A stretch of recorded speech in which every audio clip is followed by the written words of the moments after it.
la question du cloud souverain est un sujet vraiment stratégique pour nos organisations. Parce qu'en fait, nos systèmes d'information sont de plus en plus de véritables colonnes vertébrales. On y fait tourner la paye, on y fait tourner la production, on y fait tourner la supply chain, on y fait tourner la gestion financière.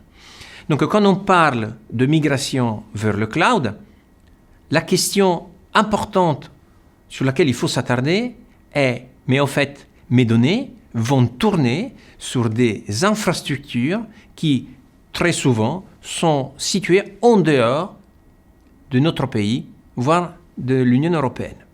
Dans un contexte géopolitique malheureusement de plus en plus incertain, ce sujet doit nous interpeller et nous faire réagir.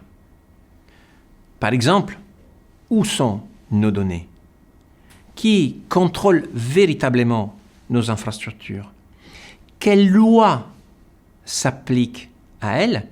Et aussi, qui peut vraiment lire mes données? C'est pour cela que nous assistons à plusieurs initiatives en Europe qui émergent aujourd'hui pour définir des exigences de sécurité et notamment des labels de cloud de confiance pour pouvoir héberger en toute sécurité nos données.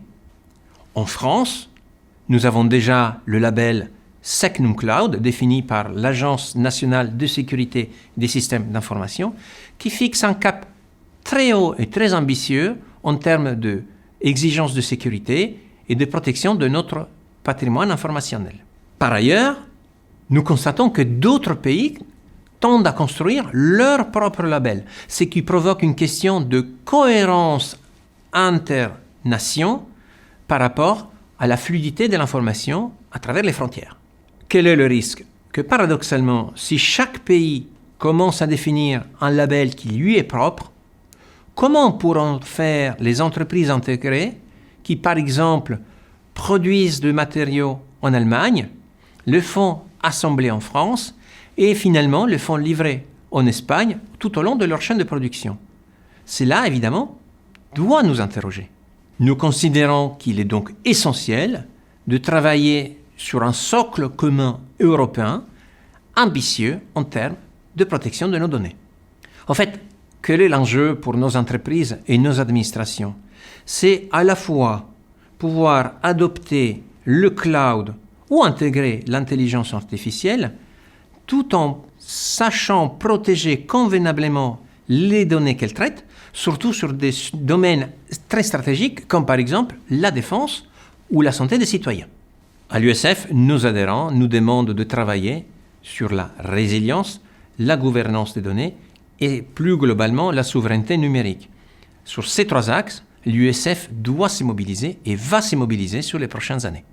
Plus concrètement, en 2026, l'USF va se focaliser sur trois axes. 1. L'évolution de toute initiative visant à construire un écosystème de confiance pour le cloud et l'IA en Europe. Évidemment, toutes les solutions de cloud de confiance proposées par SAP, par ses partenaires, par exemple Bleu ou Mistral, mais aussi tout autour de l'écosystème SAP. Et enfin, les initiatives au niveau politique industriel, notamment au sein de l'Union européenne et aussi un peu plus large, visant à définir des standards communs de protection de nos données. Les commissions et groupes de travail de l'USF se mobilisent autour de ces sujets et notamment nous allons produire une note de perspective sur le cloud de confiance. Sa publication est prévue à la convention annuelle de l'USF le 14 et 15 octobre prochain. Rendez-vous donc à Strasbourg pour la découvrir.